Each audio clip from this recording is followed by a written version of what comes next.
Order, order. Welcome to today's meeting of the Joint Committee on the National Security Strategy. This is the first evidence session into our inquiry into espionage cases and the Official Secrets Act following the collapse of the case involving the alleged spying activity for China. Our objective from these sessions is to bring clarity to questions that have arisen in recent weeks, to ensure proper accountability and review the adequacy of processes and decision-making. It's unusual for us to examine the details of such a case, but it is warranted given the scale of public concern. So we're going to be hearing from officials today and ministers on Wednesday morning. I'd like to remind witnesses of their obligations to Parliament and the expectation of providing as complete answers as possible. So perhaps I could start by inviting those present just to introduce themselves. Thank you, Chair. My name is Stephen Parkinson. I'm the Director of Public Prosecutions. I'm Tom Little, KC, First Senior Treasury Counsel, and was the instructed advocate in the case that's the primary issue of your concern. Thank you.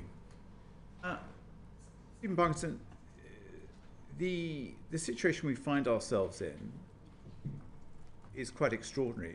Who do you think is responsible for the collapse of this case? First of all, Chair, may I say how disappointed I am that this case could not proceed to trial.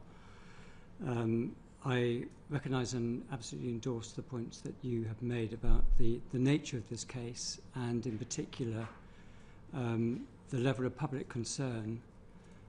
I'm very conscious indeed that there were two victims in this case who were members of the House of Commons, who were the victims of a gross breach of trust, as was Parliament itself. In terms of your question, if I may say so, I don't think it is a question of blame. The responsibility of prosecutors is to place cases before the court on the basis of sufficient evidence to secure a conviction. And ultimately, the issue in this case is that we were not able to provide the evidence to sustain the case in respect of one essential element, which was the element that China was an enemy, as was required by the statute. Do you think on that point, do you think there was or did you ever get the feeling that the government wanted this case to fail? Nothing reached me. I should, I'm sure it's known to many members of the committee, but if I may just explain the division of responsibilities in terms of criminal cases. So we don't investigate cases. We look at the evidence and we make decisions about whether it meets our tests. But the relevance of this to your question is that until a very late stage, we weren't engaged directly with any witness. That was the responsibility of the police. So I do not know anything about the background to the statements that were produced. Our responsibility was to look at the evidence, to ask investigators to obtain more evidence, if that was possible, and then evaluate whether our tests were met. And the key test for prosecutors is the evidential test, which is there a realistic prospect of securing a conviction? So you felt that you didn't have the evidence that was robust to put before a jury? We did in the first instance. What changed? What changed was the ruling in a case called Rusev, which imposed an additional requirement. So, as I've explained, one of the elements of the offence was to establish that China was an enemy, and our route to doing that was to frame a case on the basis that China was a threat to national security. Threat or an active threat? Well, at the time, a threat. The difference that Rusev, which was another case based on the same prosecution theory, in fact, of threat to national security, there was a ruling in that case which said that you can mount a case on the basis that, in that instance, Russia is a threat to national security, but you have to show that at the material time it was an active or a current threat to national security. So the statement that we had at the time in our case didn't go that far, so we asked for confirmation that at the material time, which was the dates of the offence, China was an active threat to national security. That we did not think that this would be a difficulty, but in the end it proved to be a sticking point, and we were unable to secure that evidence. When you decided to drop the case, what advice did you take before coming to that decision? Well, there was an enormously experienced team involved in this case, comprising internal lawyers, very experienced in national security cases. Mr. Little, who sits on my right, was involved at the outset and was trial counsel. So we had advice from Mr. Little, we had internal discussions, and then the way these things develop with complex and sensitive cases in the Crown Prosecution Service, senior people have to be consulted. That happened as well. And a decision was taken, which ultimately I endorsed, that we would not be able to meet our test, that there was a realistic prospect of a conviction. And at what point did you decide that there was no alternative charges that could be pressed? Given the challenges that we'll come on to in a moment, but at what point do you decide there was no alternative charges that you might level at these two, such as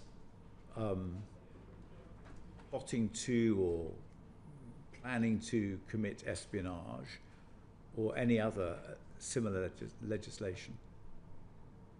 Well, all this was in the mix, really, at a point at which we concluded that we could not prosecute the case, and that was late August of this year. If I may, perhaps I could just bring in Mr. Little at this point, who was closely involved in advising us on the issue. So just dealing with a couple of matters that you've raised, perhaps to try and join up some of the dots. The critical meeting, which was an unusual situation for leading counsel for the Crown to meet a witness in these circumstances, and I did that on the 14th of August, and I have a very clear recollection of that meeting because I needed to understand why the two previous attempts to get statements, statement number 2 and statement number 3 from Mr. Collins, why, as it were, what I thought would be relatively straightforward to be said, which was there was an active or current threat to national security, why that hadn't been articulated in clear terms. I also want to make it clear I was not concerned if the witness didn't use the word enemy. That would be a matter for the jury. But I needed to have the evidence to support the submission to the jury. And the witness was clear to me that he would not say that China posed an active threat to national security at the material time. That was in answer to what I regard as the million-dollar question in the case. And once he had said that, the current prosecution for those charges was effectively unsustainable. That's my carefully reflected position. I didn't jump to that immediately. I advised on the 22nd of August, having reflected over it as far as those charges were concerned. There was other discussion then about alternative charges, but I don't think anyone should misunderstand the effect of what the witness had said. That would have been disclosable, and it brought this case effectively to a crashing halt as far as that was concerned with that witness, who is the Deputy National Security Advisor to the Cabinet. It's very different to the position of giving away a witness who witnesses a criminal incident on the street for reasons that I hope are obvious. But we did give very careful consideration as to whether this was remediable. And I concluded, but more importantly we concluded, that is the entire prosecution team, that it was not. Okay. I want to bring in Dame Emily, but just briefly, if I could, Lord Hutton. Yes, a question really for the Director of Public Prosecutions. You said in your opening statement to us, sir, that you were disappointed that this prosecution couldn't be brought. And it sounds like you think that there was enough evidence, clearly, to merit a prosecution and a reasonable chance of conviction. And your argument is purely that the Rousseff case changed that. Essentially, yes. I mean, I was disappointed. We felt that we had a good enough case to prosecute. We'd obviously spent an enormous amount of effort getting the case to the point that we did. And we felt that there should be no difficulty, in fact, in answering the question that we posed. Was China an active threat to national security at the material time? We thought that would be evidence that could be given relatively easily, but it turned out to be a sticking point. We first asked that question, so the ruling in Rousseff came out on the 31st of May 2024. We asked that question on the 11th of June. We slightly amended it the following day. It took 14 months to get the answer to that question, and the answer was no. And it took quite a lot of effort on our part to try and get the answer. But what you can't do as a prosecutor is tell people what to say. You can only obviously ask questions. But we did put a lot of effort into it, and yes, we did feel disappointed and frustrated. This was an important case. Did it ever sort of occur to either of you that, given that if the case had gone to a trial, a jury would have had to have decided what the threat to national security was? And many people, certainly in this place, would think you can't have national security without economic security. And the Deputy National Security Advisor was very clear of the active threat to our economic security that China posed. And neither of you felt that that was sufficient basis to put an argument to the jury that that in itself could have constituted a threat to our wider security interests. The question that was posed was, at the material time, was China an active threat to national security? The answer we got with the second statement was it was a threat to economic security. So the question wasn't answered in terms. But if I can just really reiterate what Mr. Little has said, the issue wasn't so much the statements that we were given, it was what was missing. And the key question which would have been posed in cross-examination was the question that we posed in June. Was China an active threat to national security at the material time? And the answer was that confirmation couldn't have been given. Now, can I just explain the impact of that? So the way criminal procedure works, the prosecution lays out its evidence before the court, and at the close of the prosecution case, the defence are entitled to make a submission of no case to answer. And they can do that if any element of the offence is not satisfied. And if the judge concludes that no reasonable jury properly directed could reach that conclusion, then he will stop the case. And the conclusion that was reached by Mr. Little and by our team was we were in that place. So this case would not have got to a jury because our professional assessment was that we were unable to satisfy that limb in view of that answer. So it's not so much the evidence that was given, it was that answer went to the heart of the issues and it was fatal to the case. Can I just add? Just bring in Dame Emily. May I just because I think there's quite a lot of elements here that let's may I do it this way?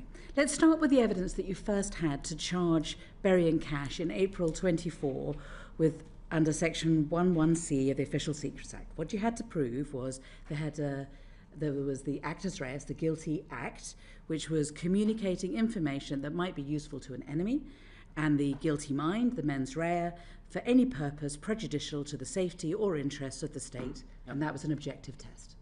And at that stage, you had a statement, and it was from the Deputy National Security Advisor, dated the 22nd of November 23. So that's what you had. And the statement essentially said this: it proceeded on the basis that it would be proved by others that Berry had been recruited by the Chinese state as an agent, that he passed information from Cash to Berry, etc., all of that stuff. So he goes through all of that material and says, this is the material, this is how it was getting to China, this is who the people were who were getting it.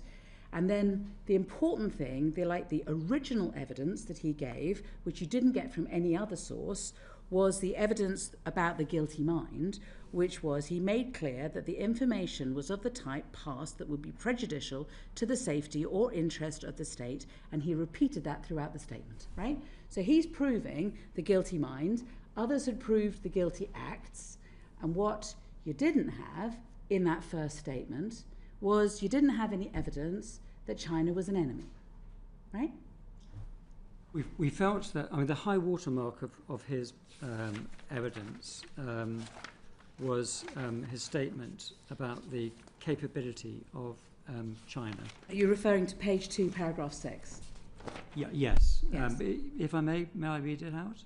Please do. Does it begin, the Chinese intelligence services are highly capable and conduct large-scale espionage operations against the UK and other international partners to advance the Chinese state's interests and harm the interests and security of the UK. That's it. So that's it. So you had that, but you had no more to prove at that stage that China was an enemy, right? That was the basis upon Right. which we felt that we could And maintain the law case. at the time there was no definition within the Official Secrets Act as to who is an enemy, and these cases don't come up very often. And there had been this case called Parrott, which had come out before the First World War, which tends to show just how often these cases come up, which is not often. And in Parrott, what was said was that the law at the time was that Parrott said enemy is not defined, right? But that an enemy can be a country that one day might be at war. We might be at war with, which makes sense given it was the year before the First World War. So again, very vague, but essentially saying we're not going to say what enemy means. So that's your law at the time. You've got that one statement saying that the Chinese intelligence services are capable and conduct large-scale espionage operations, etc., etc. So that's all you've got. And what you're doing, aren't you, when you charge them, is you're thinking, right, we have these different elements, we're going to leave it to the good sense of a British jury to decide whether or not China is an enemy.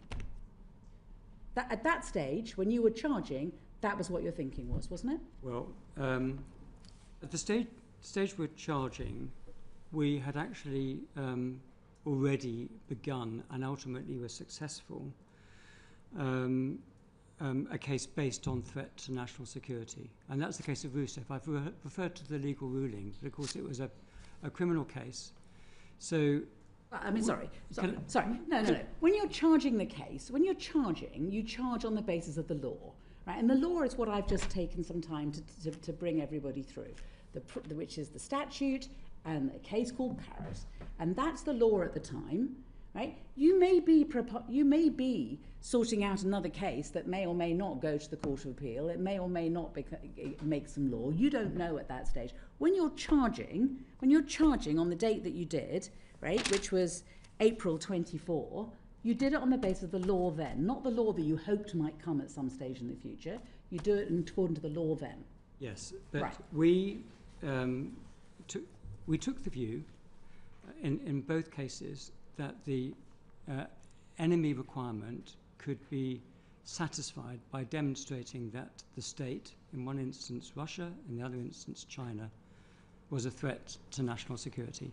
And so that's the basis upon which we proceeded in this case. I mean, you might have taken the view that you had evidence that China was conducting large-scale espionage operations against the UK and had recruited a couple of people who were connected with the British Parliament, and that by itself might be enough to persuade many a juror that China was an enemy, because it's hardly the behaviour of a friendly country.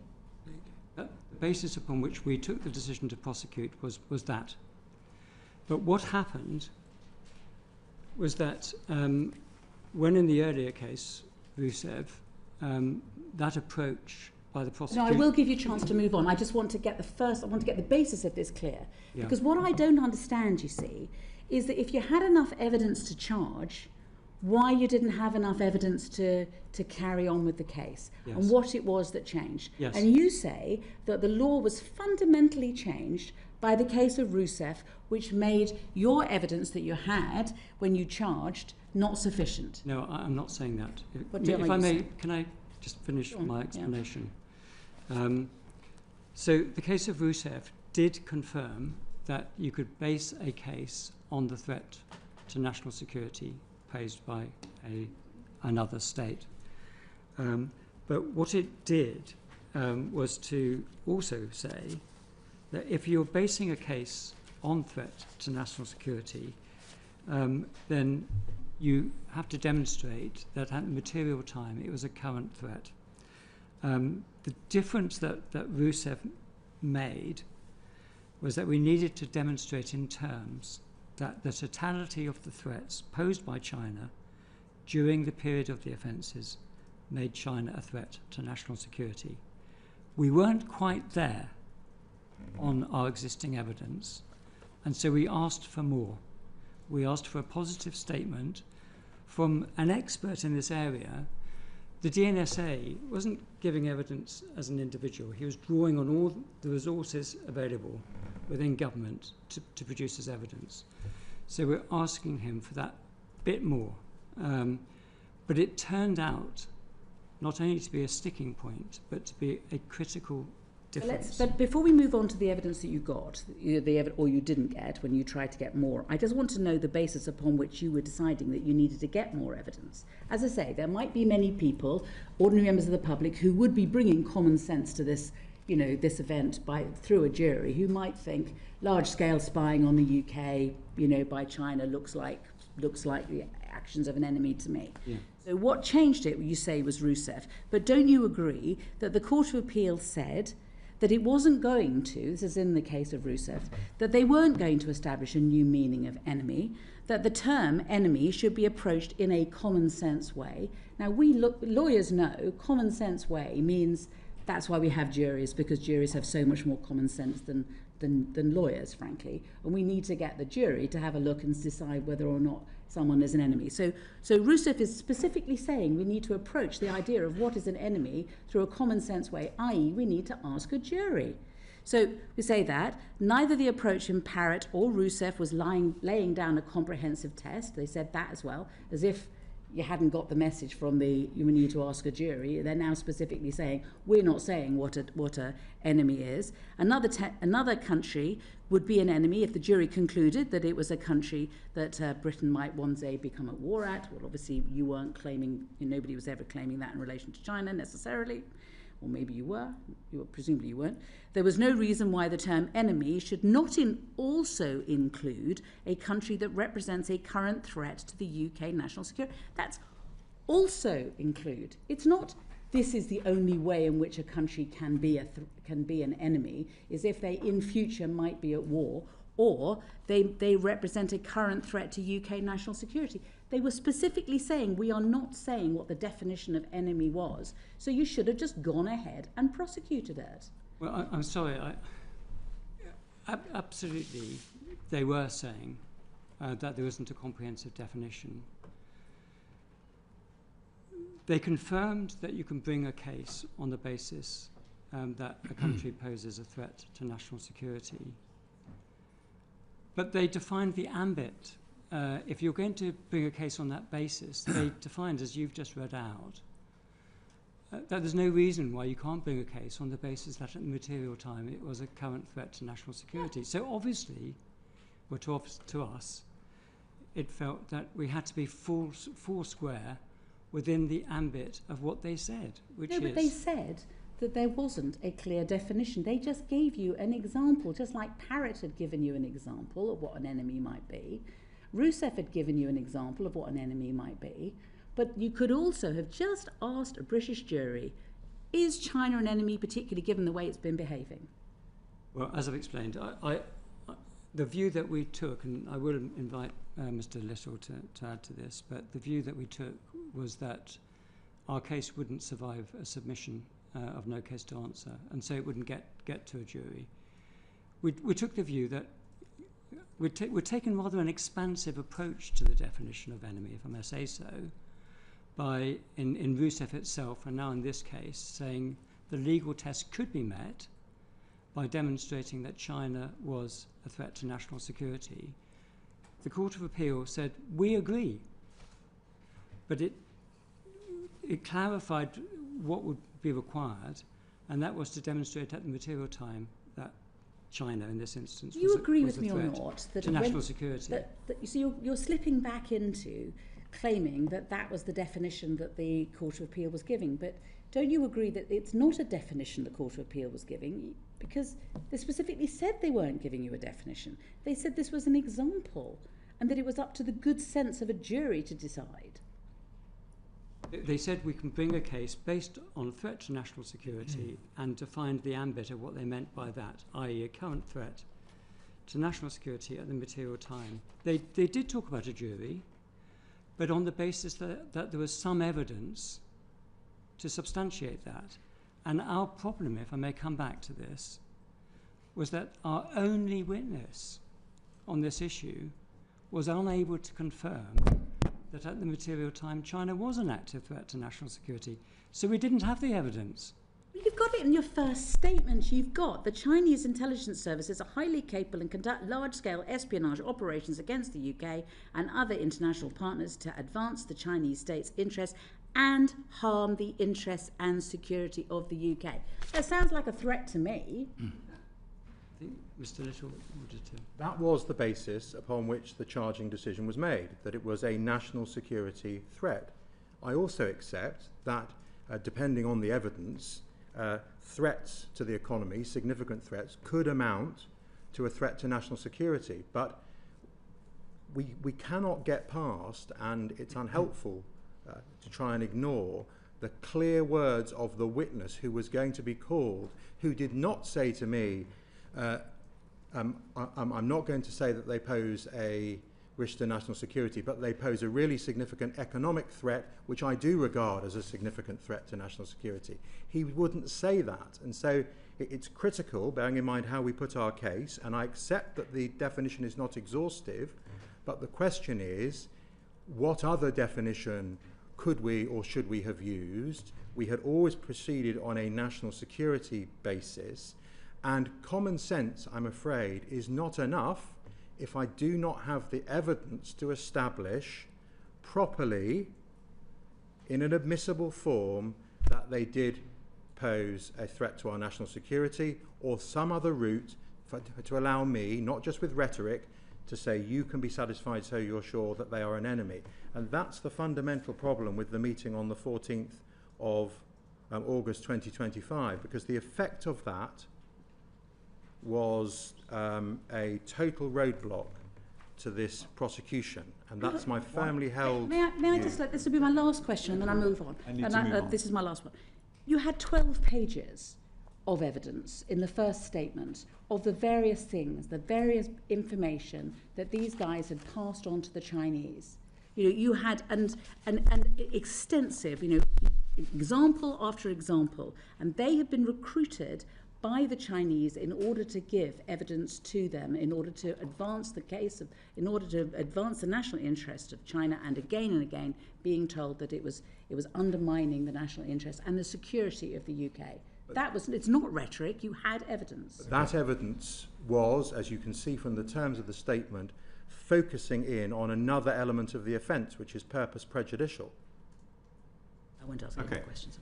Just very briefly, why didn't you put this to a judge? Was there any sort of downside to putting it to a judge, just to get gauge their thinking on this? Well, there would be no basis to do so. Once the prosecution form the view that there is not a realistic prospect of conviction, we don't go and have that second guessed by a judge. That's the duty that's placed upon the director and all his prosecutors. I provide advice in that respect. But that in my submission would not be a proper way to prosecute the case, which would be to pass the buck to somebody else and let them stop the case. That's the importance of making these difficult prosecutorial decisions, which the DPP is entrusted to do. I'm just going to bring in Lord Sedwell and then Lord Boateng.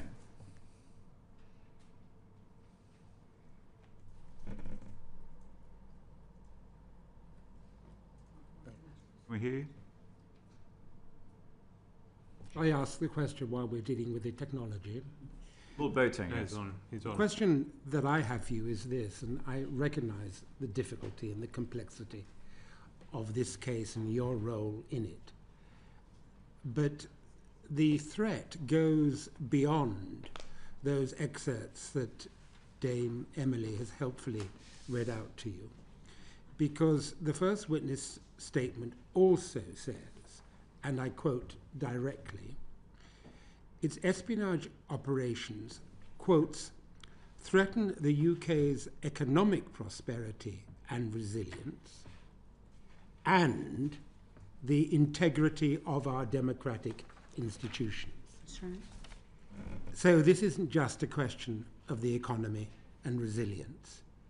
It goes to the heart of our national life, our democratic institutions. Neither of you have mentioned that in response to Dame Emily. So how do you deal with that?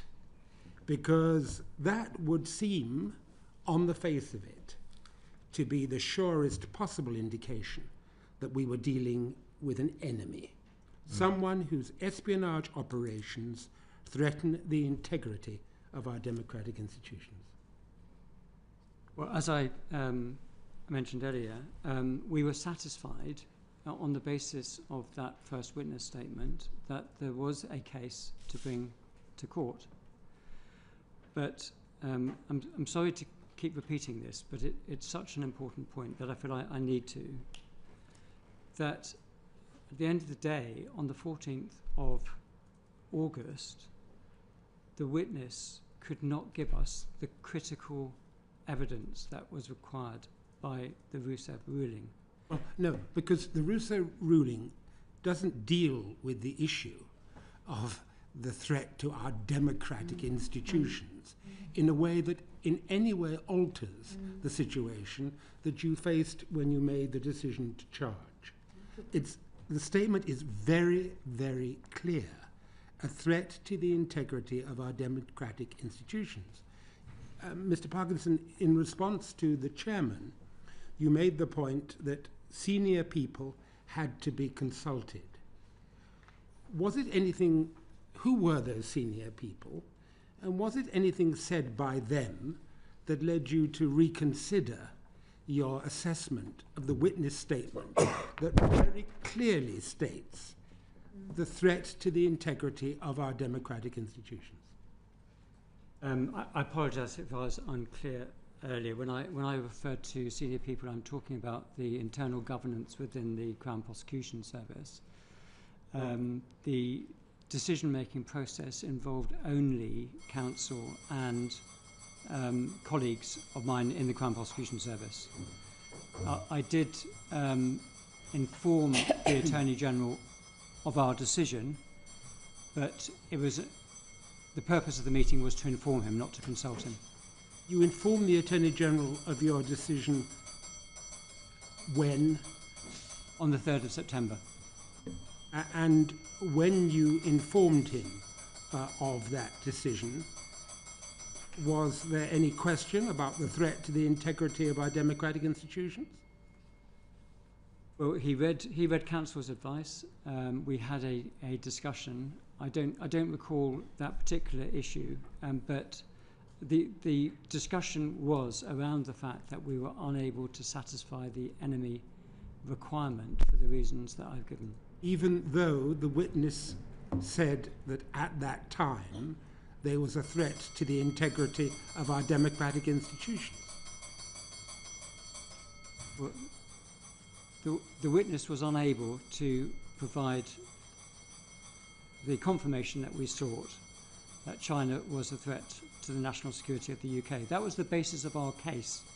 So something that threatens the integrity of our democratic institutions is not a threat to the national security of the United Kingdom? Well, I know that you are hearing from him later today, and with respect, maybe that's a question to put to him, but the question that we put to him was, can you give us the confirmation that we need in order to continue with this case? And he wasn't able to do so. Thank you. Lord Sebel.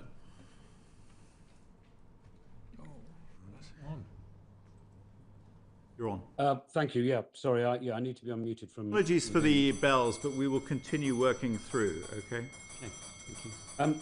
So, Director, thank you. Well, as you said, we'll be putting these questions to the Deputy National Security Advisor later. My question is a simple one. You've referred to the witness, but why did you choose only to have one witness, the Deputy National Security Advisor, on behalf of the government, as your only source of evidence on this question of whether China poses a national security threat to the United Kingdom? Well, the choice was not made by us. The choice was made by those investigating the case, but he appeared to be the most appropriate person to provide that evidence. As I said earlier, this wasn't personal evidence. He was giving evidence on behalf of the state, and the expectation was that he would draw upon all appropriate sources within government in order to frame his evidence. So he was in effect an expert. He wasn't what I might call an observational witness. An observational witness is someone who witnesses an assault or a threat. He wasn't that type of witness. He was an expert.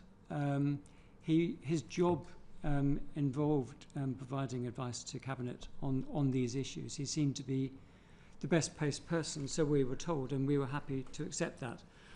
I think the other thing, because questions have been raised about whether we might have drawn on other sources. And in my letter, I tried to set out not only why he was considered to be the most appropriate person, but why it would have been very undermining of our case if we'd produced another witness who was contradicting him. We don't think that the judge would actually have allowed it. But in the simple answer to your question really is that this was the witness produced to us by the investigators, and he seemed to be the most appropriate person to give that evidence. So I understand that, Director. By the way, as I should just say for the record, I used to be the National Security Advisor, and indeed Mr. Collins used to work for me, although not as deputy. He was in a more junior position. Yeah. But if I can just pursue this point. Of course. Yeah. You've said in correspondence, etc., rightly, that you are independent of government. And so Mr. Collins is, as we've seen in his various witness statements, representing the government position. Of course, as the most appropriate person, he's there essentially as an institutional representative, not in a personal capacity as you have set out. But what you are seeking to do is demonstrate objectively to a jury that China is a national security threat to the UK, independently of government, because the government, he has reflected the government's position.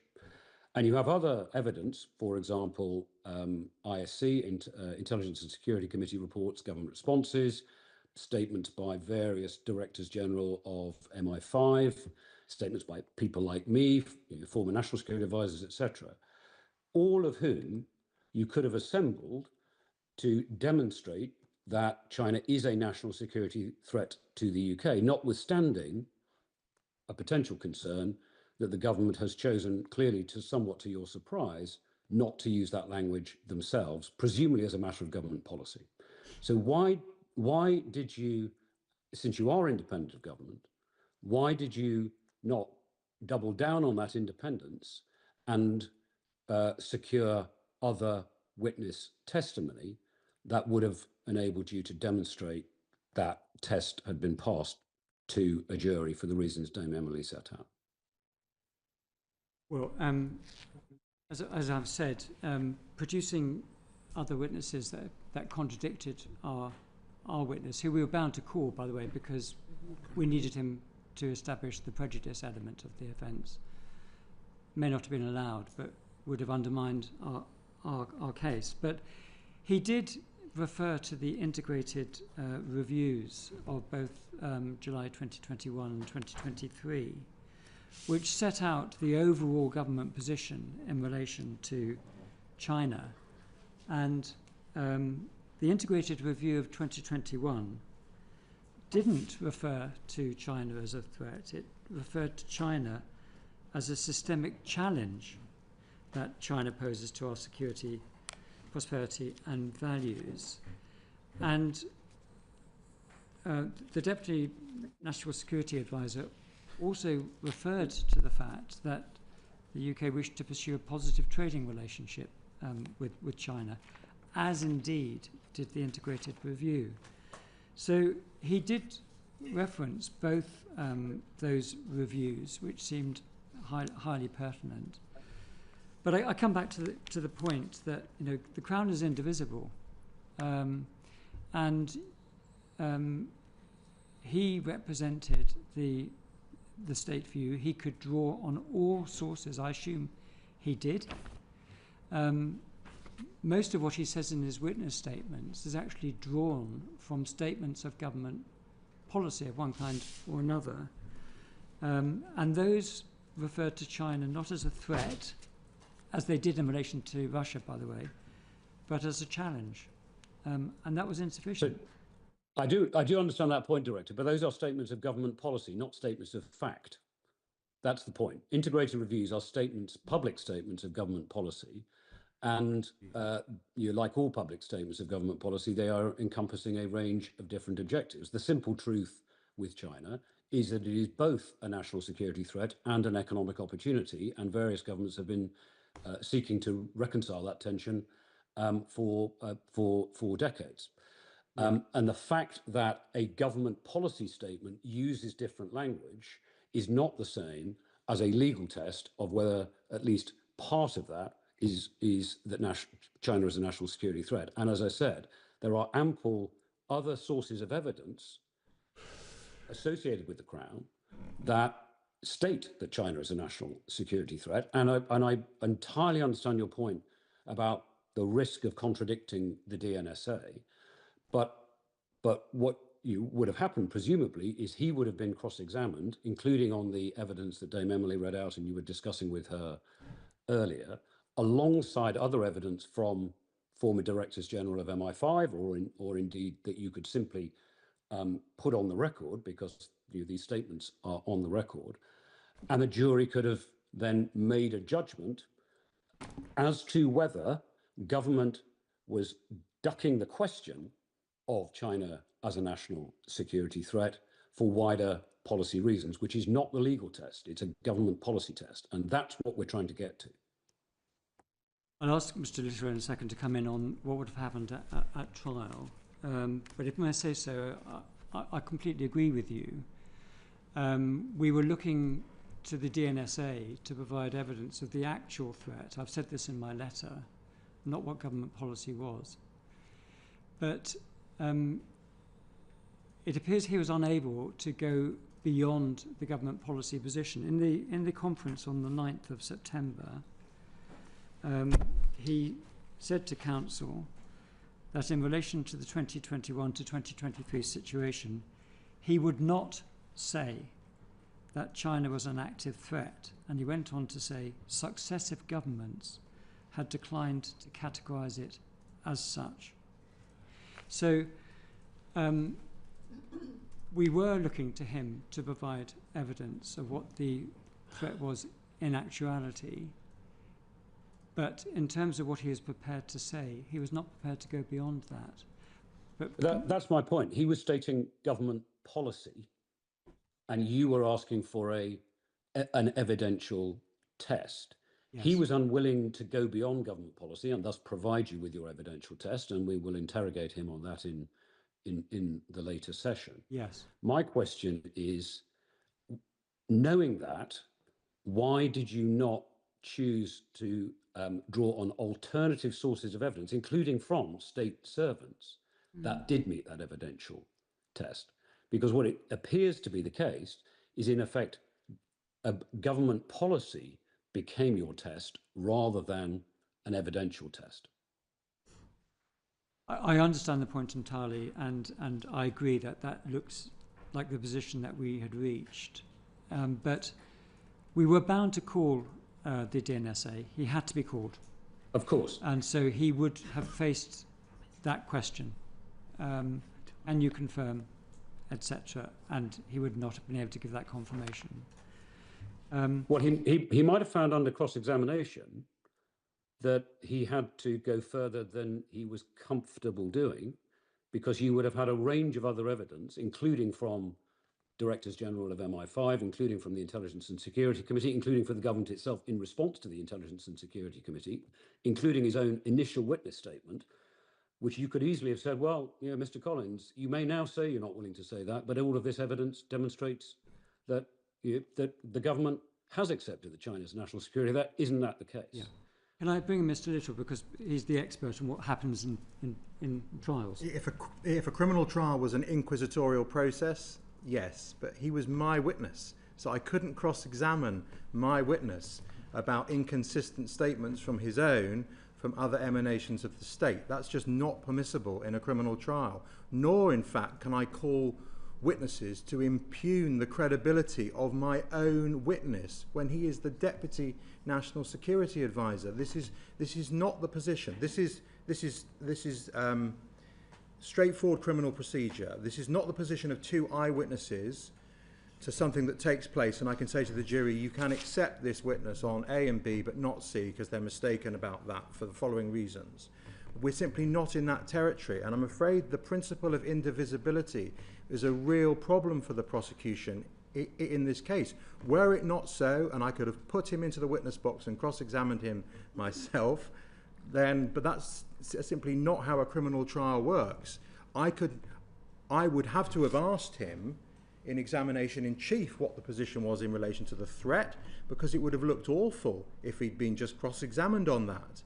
And he would, I am sure, have been consistent with what he told me repeatedly in conference. And he didn't tell me in conference, look, I could say so much more in private, or I could say so much more about the threat, but I can't because I have to just set out what the policy is. So having made the decision to rely on this witness, we could not give him away. He's a witness of truth. I have no reason to doubt him. I am forced to call him, and it is open season for the defence. And my view was that the judge would not in those circumstances have allowed us to call inconsistent evidence from no doubt very eminent and experienced witnesses who would have been able to comment on it. And that is a really important issue which everyone has to understand the realities of a criminal adversarial trial process. I would have to have called this witness first, and that would have been fatal. I'm very conscious of time, and we're going to run out of time. I'm going to be very brief. I'm sorry, look, I'm going to bring in Dame Emily. I've got one question. Because you've said that you decided to rely on this witness, and he had made it clear from the outset, before anyone was even charged, that he was not going to call the Chinese an enemy because of government policy. Government policy being Conservative Party policy at the time, but it continued throughout the time of his having had statements taken from him. Yeah. That's correct, isn't it? It is correct. And we were conscious of that when we made the decision to prosecute. But we concluded that we would be able to prosecute on the basis of threat to national security, and you didn't need to use the word enemy. By basing a case on threat to national security, we would meet the legal requirement. So it's not a question of using a word, it's can we satisfy the legal requirement, and we felt that our case did at that point. Isn't it clear the government just wanted to collapse the case? Gavin, I'm sorry, we have to move on. Okay. Edwin Morello. Thank you, Chair. Just quickly so I'm clear on the timeline, you mentioned before that you had met with Mr. Little and the prosecution team and key advisors in the CPS before you made the decision not to proceed with the case. Do you make that decision, or do you make the decision based on the advice of others?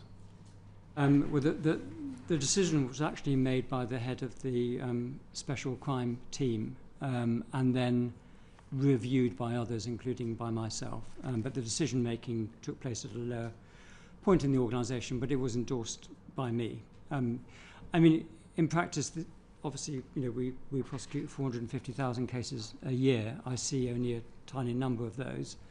I am cited on the most complex and sensitive cases, and I can intervene.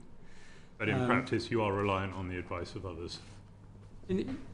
Yes, but having said that, at the risk of the Chair's wrath, I must ask the question and allow others to ask the... May I just complete my answer? Obviously, given the volume of cases, I do rely heavily on my colleagues, but with the complex and sensitive cases that come to me, I do look very carefully at them, and from time to time I do push back, and I ask more questions, and I test and I challenge. And in this case, I considered it very carefully indeed, and I concluded that the right decision had been made. I think it's important to say that. In your view, does the National Security Act 2023 make it easier to prosecute espionage cases like this? Yes. Thank you. Sir Gavin. It's very interesting, actually. I was absolutely fascinated to hear about what you were saying about, because you thought it'd be quite easy to establish an active threat to national security. Is that correct? I think we felt that it followed from everything that had been said already. Did you actually, when you were speaking to the government, did you explain to them the implications as to, the statement as it stood, as to how that would impact in terms of the ability to prosecute? So if I may go into just a little bit of detail, I don't want to give a long-winded answer, but as brief as you could. I will, I promise you. We made the request. It took some months before we had a substantive response, but on the 10th of December 2024, Council met the lawyer who'd been designated to act for the DNSA and to discuss what evidence might be given. I've seen the notes of that meeting, and it was made clear that the evidence we sought was critical. The language used was, we don't want to get into a situation in which the case is dismissed at half-time, which is the phrase lawyers use to describe a submission of no case. So Mr. Collins would have understood by not delivering the evidence that actually most people within the security establishment would say that they believed that China was an active threat to national security. By denying that to you, he effectively had the ability to collapse the case. Well, I assume that his lawyer explained the significance of his evidence. At the very latest, the DNSA would have understood this, because at the meeting on the 9th of September, it had already been made plain that the case could not proceed because he was unable to give the positive answer that had been sought. And so the context of that second meeting with Council, it would have been absolutely clear to him the importance of his evidence. But I'm sure that he really ought to have understood that before then. And so he would have been absolutely clear that the case would have collapsed in that sort of position. And he would have also understood that even though there's plenty of people within the security establishment that would have agreed with the fact that there was an active threat to national security, you couldn't effectively bypass him. So in essence, there was almost an active government policy to collapse the case. Well, I'm afraid I can't speak to what he thought. I know you're going to be speaking to him. All I can say is that he was unable to give us the evidence that we needed. Because he would have been, a little bit as Mr. Little was touching upon, it was quite clear that with him sticking with that position, no matter who you brought forward to the jury and the judge, effectively the whole case was going to be thrown out. That is the case. I did say this in my letter, but I think it's worth just making this point. All routes by which we might establish that China was an enemy were closed. We couldn't go down the route of threat to national security for the reasons we've discussed. He had said we were aware that he's not prepared to say that China was an enemy or potential enemy. He was not prepared to say that China was opposed to or hostile to the interests of the UK. So there were no other options open to us. The case had to end. You sort of closed every avenue that you could possibly go down. Well, the consequence of the evidence he was unable to give was that the case was at an end. Thank you ever so much. Paul Robertson, briefly. Thank you. You don't want to come in?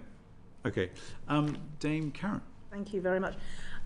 There was a point that the chair made at the beginning of the session that hasn't been answered, and it leans on from the questions you've just received, which was, you say there was no other avenues you could take, but could you not have gone through a different charge, espionage perhaps? We considered all potential charges, and this is where we ended up. But maybe I could ask Mr. Little, because I know he was advising on this. Yeah, I mean, we gave careful thought as to the evidence that we had and whether we could change horses as far as the offence is concerned. And I want to make it perfectly clear that if I thought there was any way in which I could properly have prosecuted this on the evidential stage using another provision under the Official Secrets Act or one of the other Official Secrets Act, then we'd have gone down that route. The last thing that I wanted to do was turn up in front of the judge in charge of the terrorism list and offer no evidence in the case for all of the reasons that are obvious and that the director has already raised. Okay, thank you. So when we met previously and in response to questions that we've put, you've been very clear that what you needed was some form of a statement around the policy of the government at the time the offences were committed. Is that correct? Well, what we needed was evidence that there was an actual threat. So we weren't asking for statements of policy. We were asking for the witness, as Lord Sedwell pointed out earlier, what we needed was evidence of fact that in actuality China was an active threat at the material time. So the final statement, the description of China, is taken from the Labour Party manifesto. Did that undermine the case? Was that the fundamental problem? I obviously have read in the press that there's similarity between the statement and the Labour Party manifesto, but we were unaware of that. And that wording was the wording that meant you couldn't say that China was a threat. No, to be clear, the problem has always been that those three witness statements were insufficient to enable us to prove the case. We needed that extra element which couldn't be satisfied. So I'm not criticising the content of the witness statements. The point that I made from the outset is that we needed more. And what was missing was a critical element. We will ask those questions to the NSA shortly, but was there any government official, special advisor, minister or anybody that was informed prior to 1st of September that the case was potentially going to fall, potentially going to collapse? Not to my knowledge. So the timing is that the Attorney General was informed on the 3rd of September. Prior to that, he was aware that there were issues, as he'd mentioned in his own letter. So he was aware prior, but he didn't know that you were not going to proceed with charges? That's right. Okay, but he knew prior to 1st of September that there were issues with the case? We gave him regular updates, and we explained that we were looking for a further statement from the DNSA. And the final question. In the correspondence we've received, that after the request for the third witness statement was made, there were further emails from the CPS to clarify the ask. What clarification was required? I think the further emails were prior to the third witness statement. CPS sent an email on the 10th of July, And the third witness statement was the 4th of August. 4th of August. Yeah. And Mr. Little, you met on the 14th of August, was that right? Yes. Okay, so it was the 4th of August was the witness statement, 14th was was your meeting, and then the 22nd of August is the advice that you couldn't proceed, just so that we've got all the dates absolutely clear. Yes. Okay, thank you. Lord Hutton. Can I just come back to this point about who knew what when? When was the Deputy National Security Advisor told that if he didn't provide this extra bit of evidence about China being an active national security threat, if he didn't provide that statement, that the case would collapse? Was he told that? Well, he wasn't. That wasn't the nature of the conversation. On the 3rd of September. Sorry, why wouldn't he have been told that? It seems the obvious question to put to him. May I just simply want to reframe, if I may, what happened. So on the 3rd of September, as I've mentioned, I informed the Attorney General of our decision. Then later that day, I informed the Cabinet Secretary of that decision and explained the reasons for it. Then the DNSA came in at the conclusion of that meeting, and I informed him of our decision. It was clear from the conversation that then developed that he felt he could offer more. He said that the meeting with counsel had been brief. So I reached the conclusion that no further steps should be taken in this case until the DNSA had had a further opportunity to meet with counsel. So that's the way the conversation developed. And I said, no communication, please, to anyone, because an issue has been raised that there may be more to be said. So that happened, and the second conference with council took place on the 9th of September.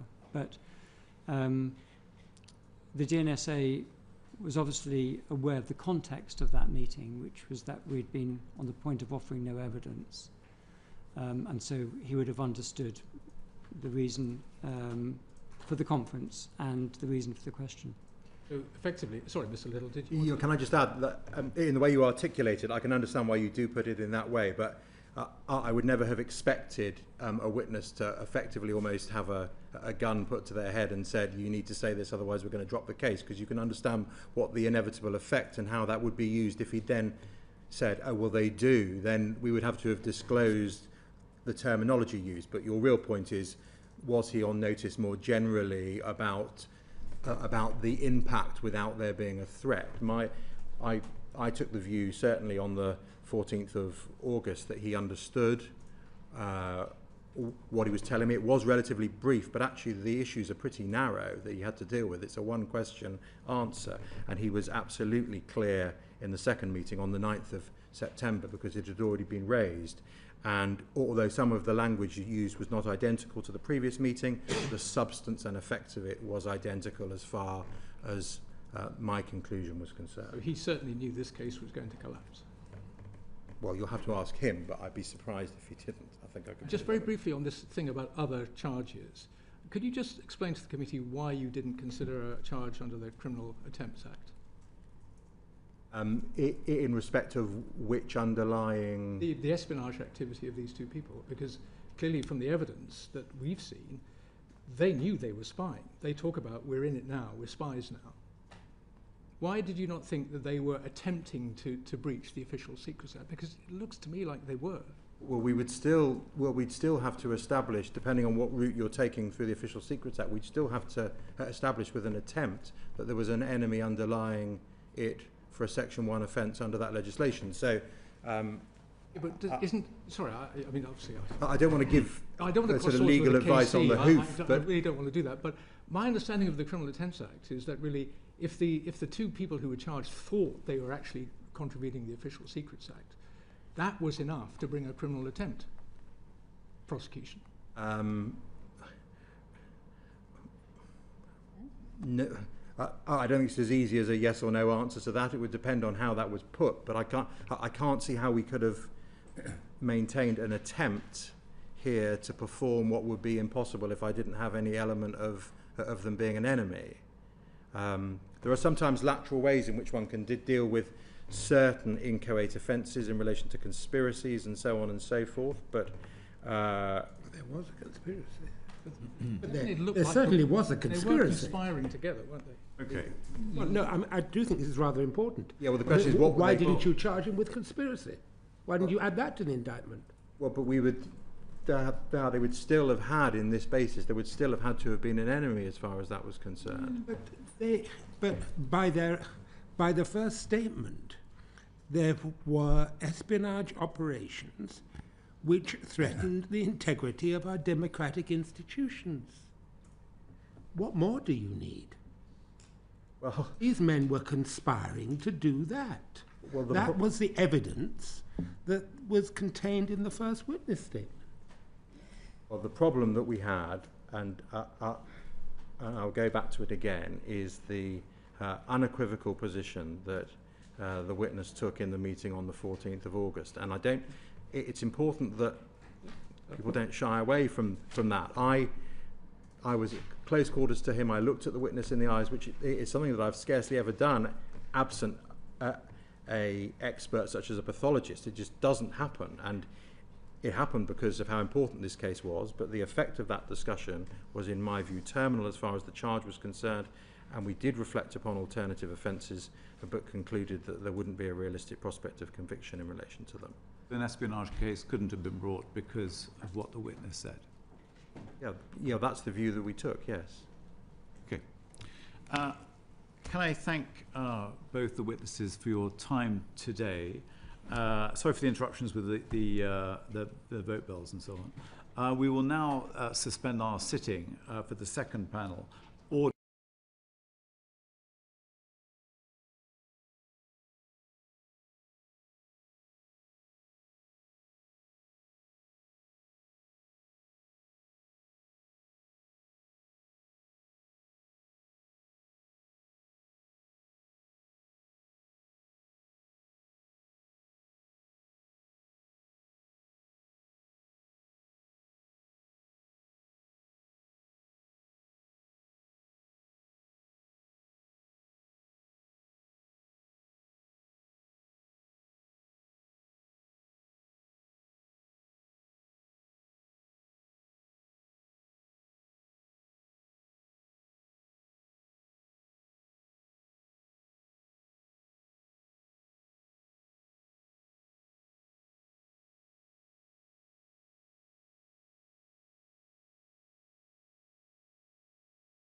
Order.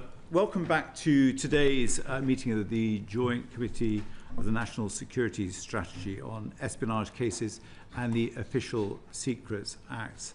I would just like to remind witnesses of their obligations to Parliament and the expectation of providing as complete answers as possible. Can I start by just asking the witnesses to introduce themselves from my left? Matthew Collins, Deputy National Security Advisor. And Chris Wormald, Cabinet Secretary. Thank you for joining us. Sorry we're running slightly late, and just to forewarn you that there is the possibility of votes. We're going to hopefully conclude this before those votes get called, but hopefully we'll be able to maintain choracy through that time. Perhaps I could start with you, Matthew Collins. How do you feel about the collapse of this recent case? Disappointed. I have worked at the cutting edge of national security issues for the last 10 years, of countering terrorism, countering state threats, have been at the heart of successive government responses to Russia's invasion into Ukraine. I very much wanted to secure a conviction in this case. A lot of people put a lot of effort into investigating the issues and building the evidential case. When I agreed to be a witness, I knew it was going to be tricky because of the nature of the Official Secrets Act in 1911. But I was willing to put myself forward to give evidence in the best possible way to secure a successful conviction.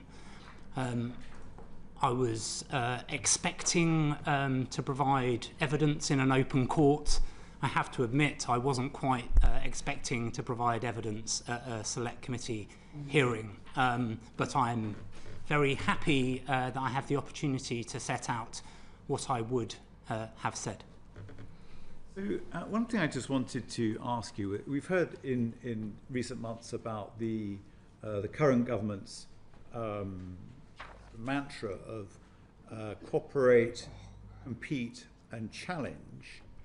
I'm just keen to know, was that a mantra that was prevailing at the time that this spying was alleged to have taken place? No. Government? Between 21 and 23. The mantra of the Labour government hadn't necessarily been formulated at that point. I was very clear when I agreed to be a witness that I would do so in line with the government policy of the day.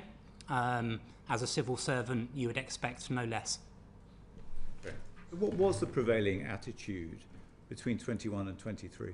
Well, you can see several quotes from both the integrated review that was published in 2021 and also the integrated review refresh that was published in 2023.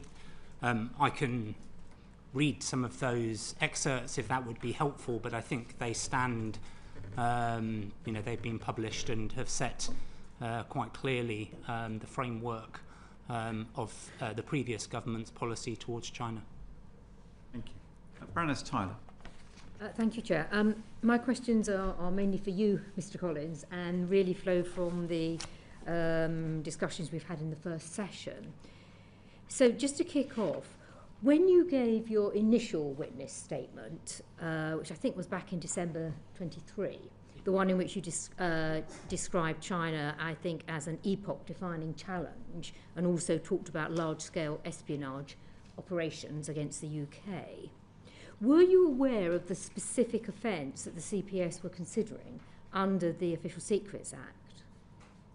At the time of at the time of doing of submitting that first statement, and sorry if I may just follow on that. And were the specific evidential thresholds for this particular offence explained to you?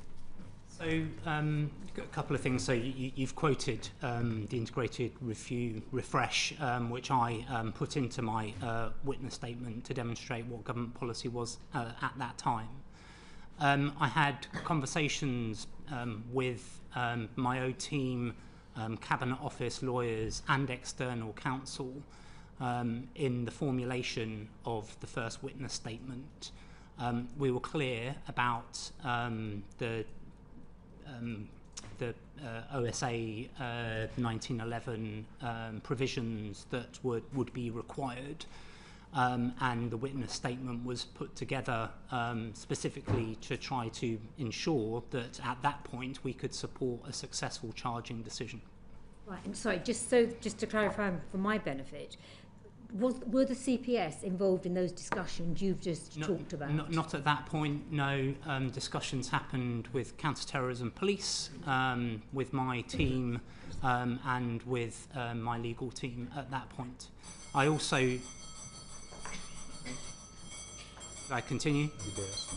If we could try and continue, if you're able to stagger your timings to vote.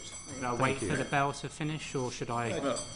If you're able to persevere, that would be great. I was just going to say that discussions with those sets of people, with counter-terrorism police, with my legal team, my own team, and then I consulted with the Cabinet Office PUS, the National Security Advisor at the time, and then cited the then PM on the witness statement. Right, but you feel that you were clear what those evidential tests would be for the specific offence that was being considered? I understood that we were using an archaic piece of legislation. One of the reasons that I was asked to provide evidence, both in this case and the Rousseff case, was to help fulfil the thresholds, the evidential thresholds, which would enable us to secure a successful prosecution. Okay, thanks. I'm just going to press on. I'm sorry, I know it's a bit tricky. If we could turn now to your second and third witness statements, can I ask you why you did not explicitly state that China's activities constituted a national security threat? Just what did you feel prevented you from making that statement? In all of my statements, what I was trying to do was to demonstrate the range of ways China poses threats to our national security. In the first witness statement, I set out the range of espionage threat. In the second and third statements, I set out the cyber threats, the economic security threats, and the threats to our democratic institutions. What I didn't do was to define or label China as a threat in a generic term. But what I did try to do was to demonstrate the full range that they were posing, a range of national security threats to the United Kingdom.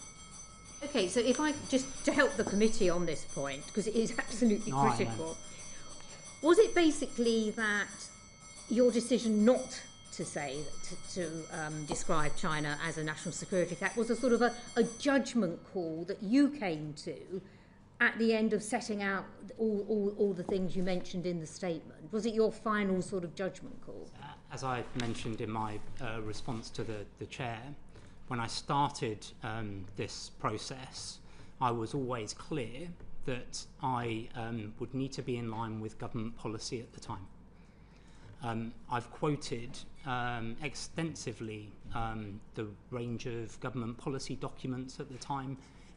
The government at that time did not go so far as to label China a threat in the generic sense. It did say in a range of ways that there are threats that we need to protect ourselves from. I know that is a very fine distinction, but what I tried to do was evidence in all three of my witness statements the range of threats that China poses to our national security. So in the way that you actually worded your statements, you were explicitly taking account of what government policy was in relation to China? As you would expect of a civil servant. Right.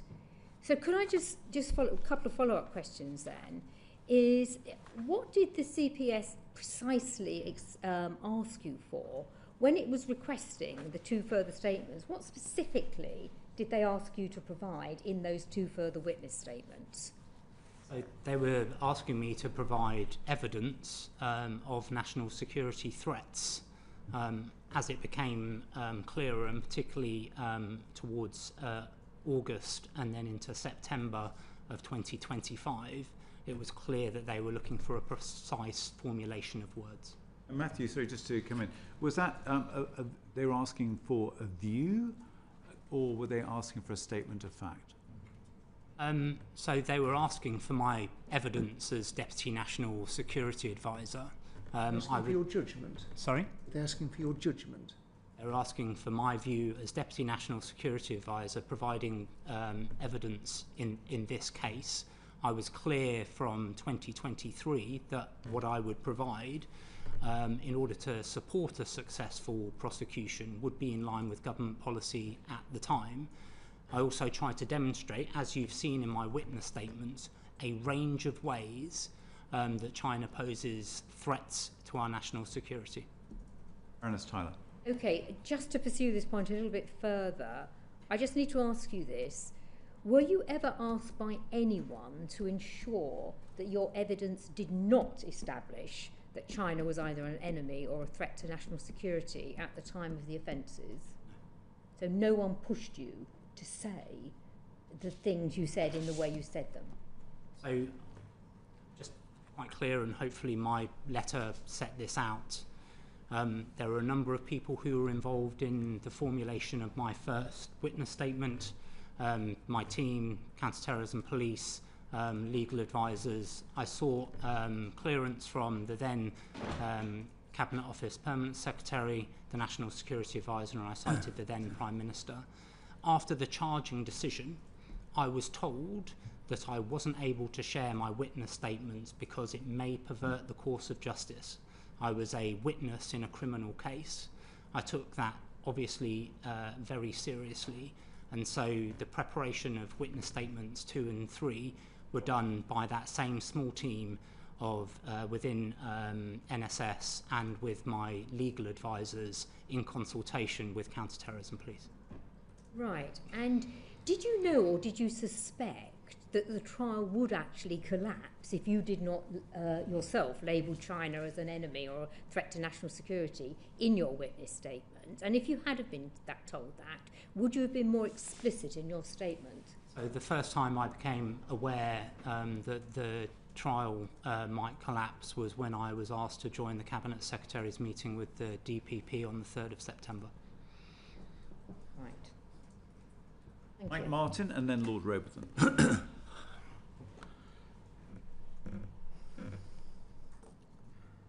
Yeah, thank you, Chair. Mr. Collins, if I may, the questions will be to you. So you've been very clear that at the beginning of the process, you were only able to give evidence on the basis of government policy. Would you say it's fair to say that that was your evidence? Your evidence was what the government policy was? So I was able to draw from a range of sources. I was able to draw from the evidential bundle that operational partners had pulled together. But in describing that through my witness statements, I was clear in the formulation of that in the autumn of 23 that as a civil servant, I would be able to give evidence only in line with government policy at the time. Okay, thank you very much. And in your view, I mean, you've got this great perspective because you've straddled both governments. With respect to China, and particularly this idea of whether or not China is a precise wording, an active threat to national security, would you say there's any difference between the policies of the Labour and previous Conservative governments? I wouldn't say there are huge differences. No, I think there are differences in points of emphasis. There are definitely differences in the language that is used. Could you give me some specifics, please? Sorry? Could you give me some specifics of those differences?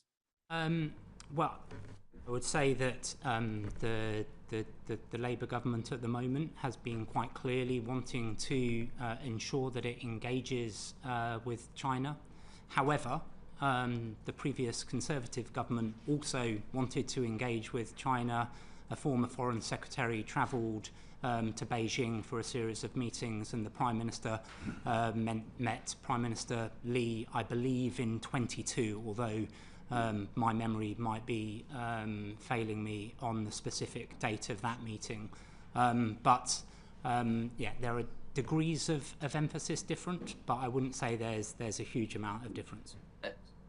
Thank you very much. So essentially the same policy with respect to China, or with respect to this specific question.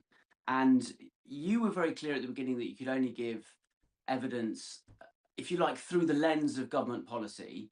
We've established that substantially the government policies didn't change either side of the general election in 2024. And you're nodding. I'm just going to say that because then it will go down on the written record. Now, we've just had the Director of Public Prosecution in front of us, and he was very clear that the CPS needs statements of facts. They don't actually care what government policy is. They need statements of facts. So the fact that you were clear at the very beginning that you'd only give evidence through the lens of government policy, do you think actually that the CPS made a mistake in calling you as the star witness? Because you could never actually give a wholly factual account of whether China was an active national security threat, because you could only give that evidence through the lens of government policy, which the CPS was not interested in. Could I butt in at this point? Because I watched the previous hearing. I don't think the DPP at any point said he didn't care what government policy was. I don't think he used that phrase. No, you're right, he didn't. But he did say we were only interested in what the facts were. So, Mr. Collins, if I could put the question to you, do you think that the CPS made an error in calling you as a witness to give facts about whether China was a national security threat? Because you was very clear from the beginning, you've told us that you could only give evidence through the lens of government policy, which didn't really materially change between the Conservative and Labour governments. So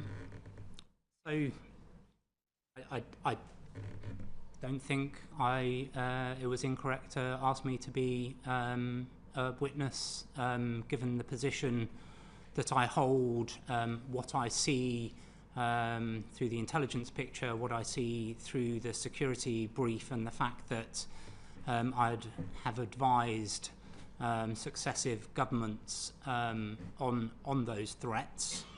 I can say very clearly what I was able to say.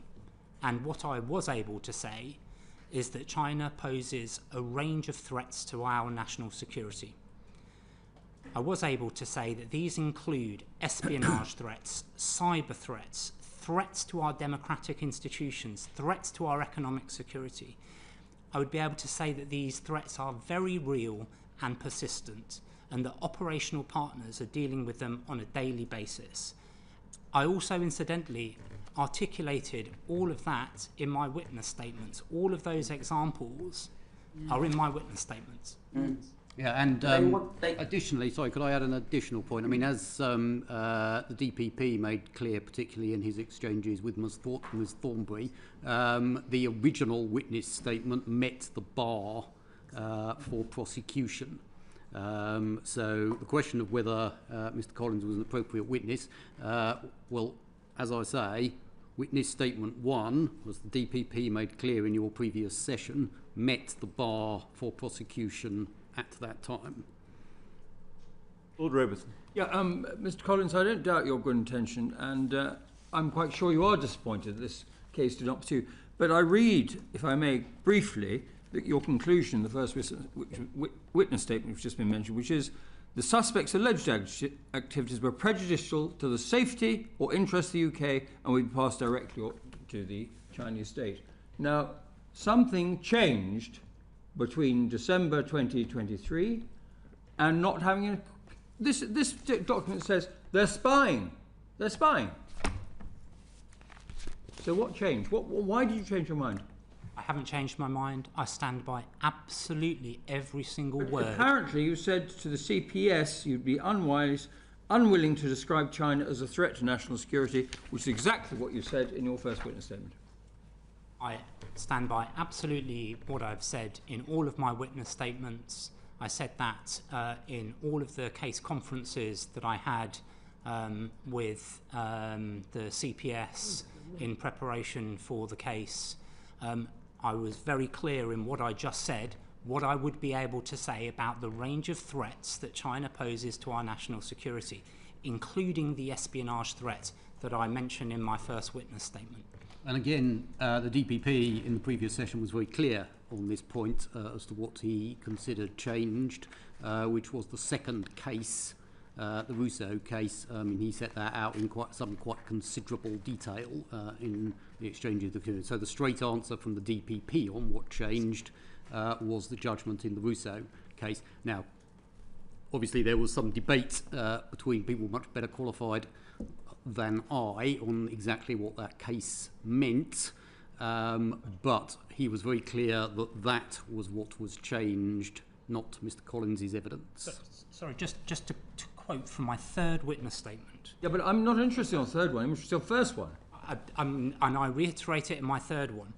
By way of specific demonstration of the active espionage threat that China posed to the UK between 21 and 23, in March 24, the UK government identified a pattern of malicious cyber activity by Chinese state-affiliated organisations and individuals targeting democratic institutions and parliamentarians as part of large-scale espionage campaigns that had taken place during that period. Yes, and this is also the statement in which you, rather surprisingly, quote the Labour Party manifesto.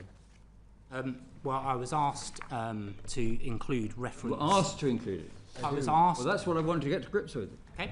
I was asked to include a reference to the new government's policy by counter-terrorism police for fear that there would be a wedge driven between my witness statements and the new government's policy. I did that. And just as a point of fact, I drew from an answer to a parliamentary question rather than the Labour Party manifesto. So there was pressure put on you on this? No. I was asked by a CTP, as I was throughout all of my witness statements, to provide evidence in support of the case to secure a successful prosecution. Edwin Morello, briefly. Mr. Collins, given the range of threats to national security that you outlined in your evidence and the actions of espionage that you outline across your evidence, are these the acts of a friend or an enemy to the United Kingdom? Well, we're going back to the questions previously. Successive governments have not framed our relationship with China in those terms. And therefore, in my witness statement, I did not frame the argument that China was an enemy. As you've seen, I removed that from a draft in my first witness statement prior to the charging decision.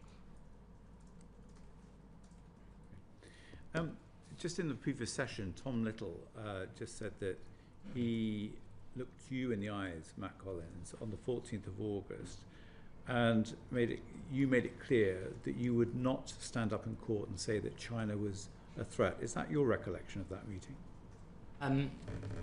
So my recollection of the meeting on the 14th of August, and actually it was very consistent with subsequent meetings on the 3rd of September and then again the 9th of September, was that I would set out the range of threats that China poses to our national security, as I have done in my witness statements. Okay, thank you. Can we move on? Baroness Fool. Thank you very much. There's been a lot of interest about a meeting that you had with Sir Oliver Robbins on the 1st of September. From what you said early on in this session, you heard that there was a collapse of the case by the 3rd of September, so there's a two near events. So, Mr. Collins, starting with you, you did attend a meeting. Who else was there, and did the case come up? So the meeting on the 1st of September with Sir Oliver Robbins involved a range of different civil servants and operational partners. It was to discuss a range of China issues, including the handling of this case. There were at least 4 lawyers in the room. who ensured that there was no discussion about the evidence that was going forward in the case. But did you discuss whether or not, if the case went forward, that would affect adversely your relationship with China? It discussed a range of different scenarios and how we would handle them. So you did have a discussion about whether or not, if the case did go forward, it might have an impact on your relationship with China? So, as I say, it discussed a range of different scenarios and what we would do to ensure that we managed our diplomatic relations, not just with China, but with other partners as well. And 2 days later, the case collapsed. You were told that the case had collapsed. So, the Cabinet Secretary was informed that the DPP would not take the case forward. I was asked to join that meeting at the end to explain to me why. So you didn't know at the time that the case was going to collapse. Did you talk about whether or not to describe China as an enemy was something that you needed to say to make the case work? No, as I say, there was no discussion about the substance of the evidence in that meeting.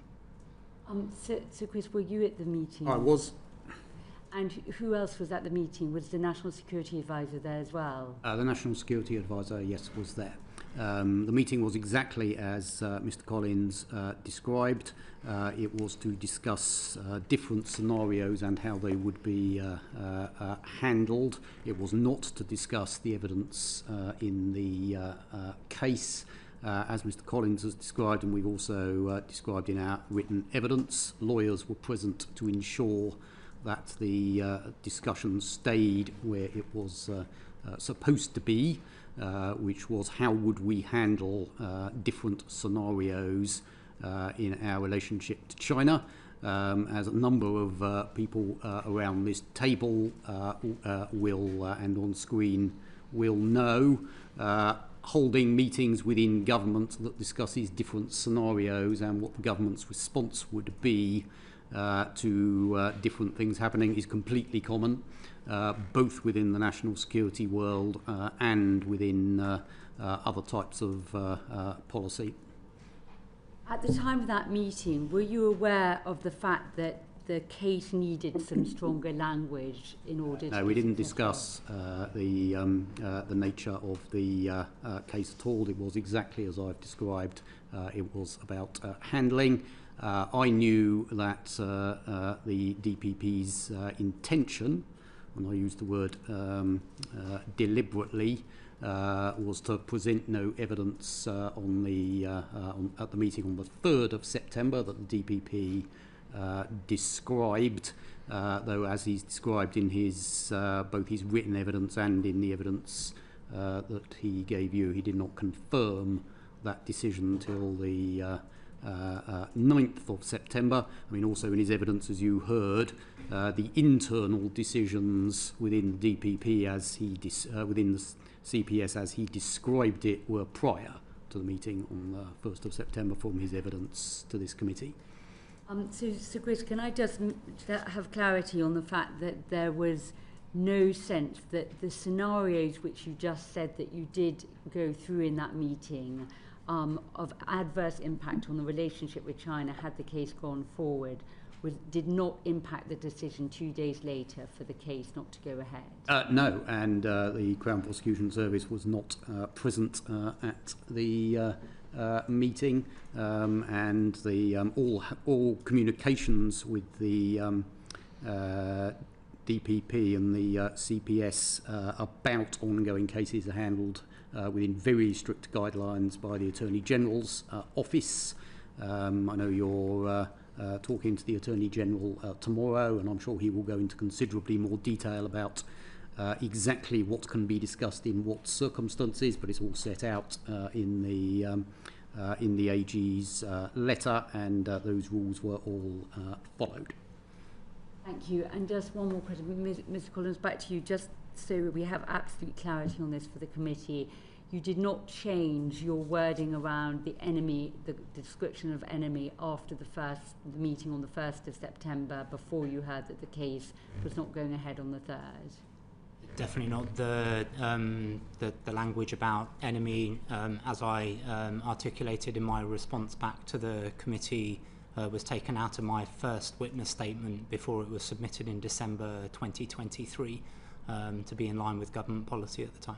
Yeah, and sorry, just on that, I mean, just as a point of fact, all 3 witness statements by Mr. Collins were submitted well before the meeting on the 1st of September, and there was no witness statement after the 1st of September. Okay, and Mr. Collins, when did you have the conversation with the counter-terrorist police who asked you to add that line, that clarifying line about the government policy on China of the day as opposed to the previous government? So it came in during the various different back and forths that we had when I was asked to provide the second and third witness statements. I reinserted it in the third witness statements because my legal team suggested that we needed to be as consistent as we possibly could be in all 3 witness statements. Thank you very much. What happened? Matthew, can I just go back to something you said earlier? And by the way, I want to thank you for what you do to preserve national security in our country. You said you were disappointed by the dropping of the case, but you couldn't have been surprised that this was going to be the outcome, could you? So I was a bit surprised, actually. I always knew it was going to be a challenge. When we discussed it with my team and with operational partners way back in 23, it was always going to be a more of a challenge in this case than the other case that I gave a witness statement to. That's because of the nature of the actor and the nature of the incidents in question.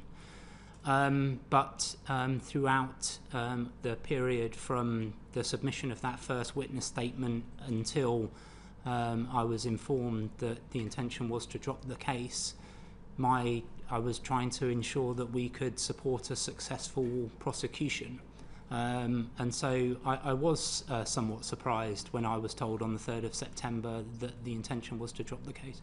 But you do identify a whole range of threats that Chinese espionage poses to the security of the UK. No one's disputing that, and we're thankful that you pointed all that out.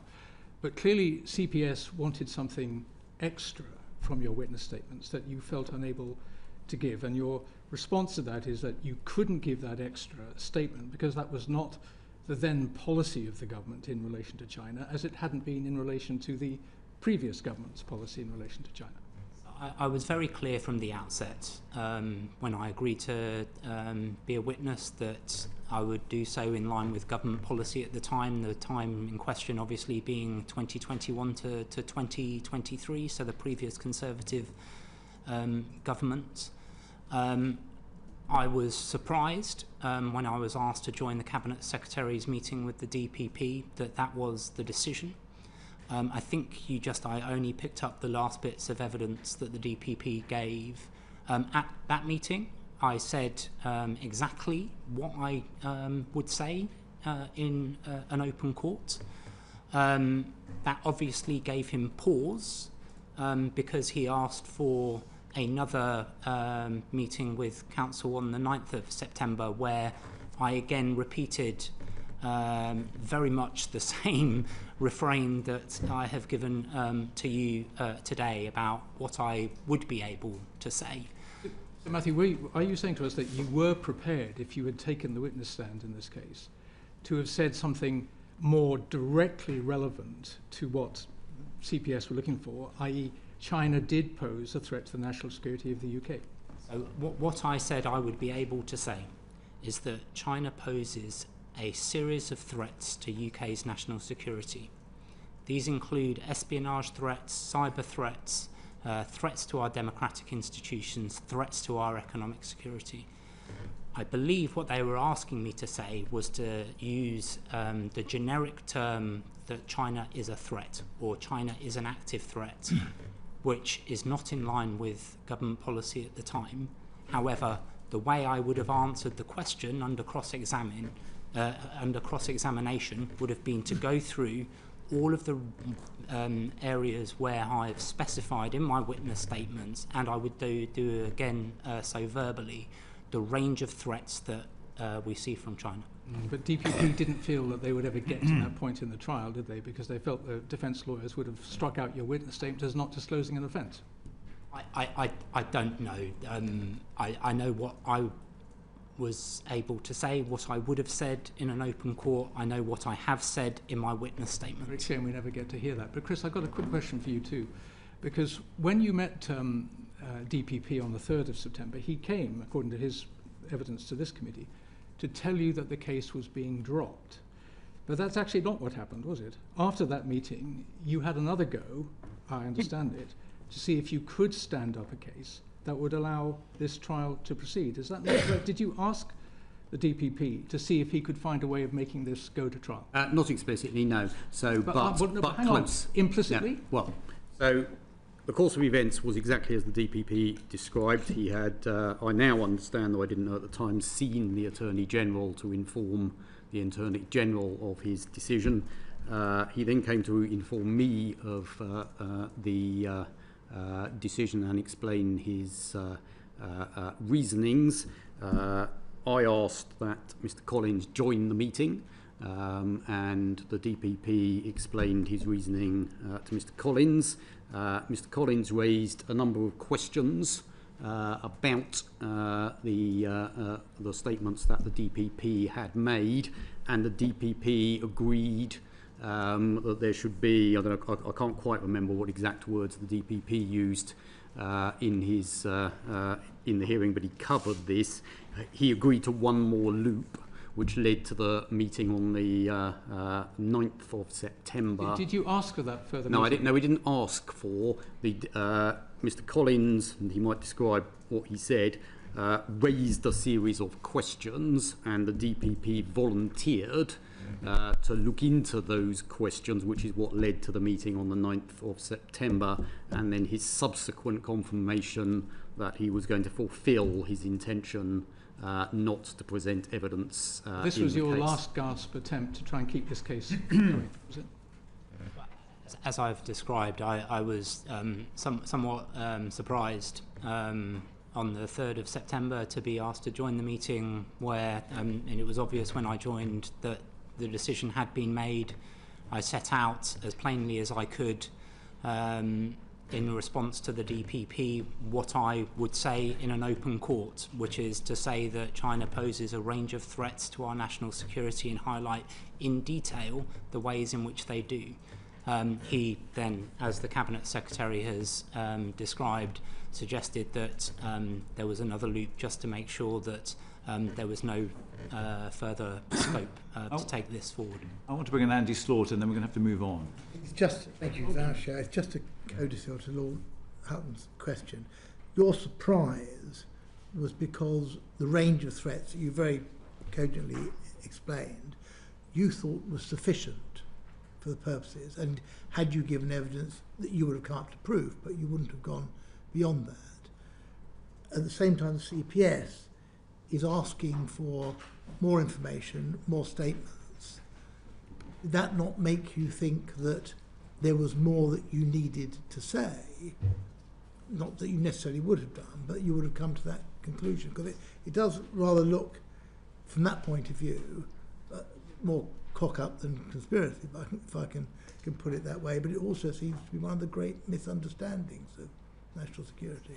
So every time a request came in for more information, myself, the team working with operational partners did our best to service that request. I was advised throughout by external counsel, and I discussed several times with my legal team whether we felt we had given enough. It was his advice that he thought we had. You might want to ask him. He probably still thinks we have.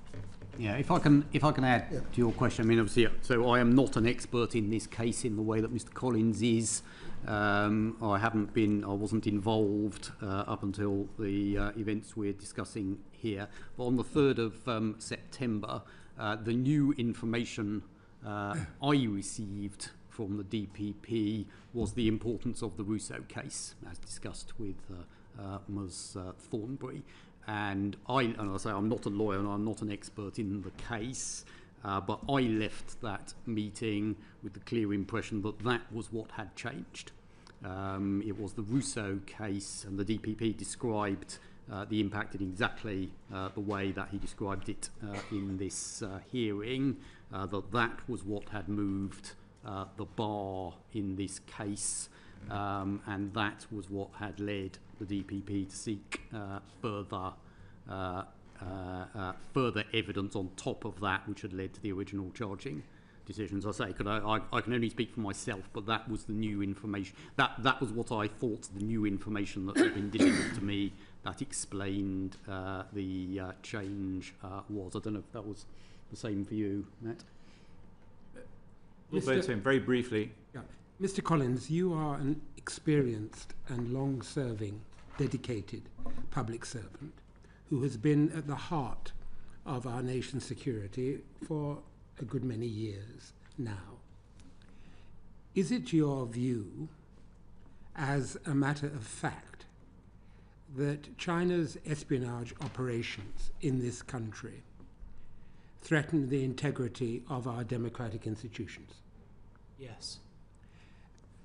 Is that expression of fact something that ran through all three statements that you gave in this case? Yes. Then it is hardly a wonder that you are surprised that this prosecution was dropped. Thank you. Mike Martin. Mike? Thank you, Chair. I'm muted. Am I muted? No, we can hear you. No, apologies. Thank you, Chair. So if I may to both of you, perhaps to Chris first, just a couple of just clarifications of fact, please. So the current NSA is a SPAD. He's a special advisor, a political appointee. Does that in any way affect his, the nature of his engagement in handling the legal side of national security? I mean, does it compare differently to previous national security advisors? For instance, Sir Mark Sedwell, who sits on this committee, or Lord Sedwell now. In some small regards, yes. So Mr. Powell fully complies with the Special Advisor Code. He does not play a role in line management. So unlike when Lord Sedwell was National Security Advisor, Matt Collins reports in line management terms direct to me, not to the National Security Advisor. And there are also limits on what executive decisions the National Security Advisor can take in line with the Special Advisor Code, and those specific decisions are either taken by me or by one of the Deputy National Security Advisors. There is no restriction, obviously, on the advice that the National Security Advisor can give to the government, which can obviously come from a Special Advisor or a civil servant. In this particular case, the relevance is because we were discussing matters that happened before Mr. Powell was National Security Advisor. He would have no role in the evidence, regardless of whether he was a Special Advisor or a minister or a civil servant, because he was not in government at the time that the offences occurred. Thank you. And that's quite interesting there. So Mr. Collins reports to you as the Cabinet Secretary because he's unable to report to his Special Advisor, the National Security Advisor. But I understood from your previous comments, Sir Chris, that you came quite late to this issue. It sort of came across your desk perhaps in early September. Is that correct? Do you think you should have been across it earlier than that? In detail, yes. So I knew the case was going on. I knew that Mr. Collins was the witness. I knew that Mr. Collins was providing witness statements, but of course I was not in government. Well, I was in government, but I was not in Cabinet Office or my current role between 21 and 2023. I was in the Department of Health. How long after you were, sorry to interrupt, but how long after you were appointed did you actually hear the kind of details of what was happening in this case? The case in detail, not until September. I knew the case existed. That is not a surprise. As I say, I was not in Cabinet Office or a national security role between 21 and 23, and I would have no reason to know the details. As Mr. Collins set out earlier in this hearing, he was under very strict instructions as to who he could share information with on a need-to-know basis, well, actually beyond the need-to-know basis, and I had no need to know. Okay, thank you very much. And then just to both of you, just probably a very short answer can handle this. Perhaps Mr. Collins first. Just for clarity, did Jonathan Powell seek to provide any views or influence any decisions at any point in this case? No. I informed Jonathan that the case existed. I informed him that I would be a witness in that case when he took up post. I didn't discuss any further details about the case with him after that. Okay. And thank you, Mr. Collins. And Sir Chris, is that your understanding as well? Sorry, yes. You will be unsurprised to hear, looked into this question and spoke to Mr. Collins and Mr. Powell, as well as reviewing the written evidence. I've seen absolutely no evidence at all that there was any influence on the case from Mr. Powell.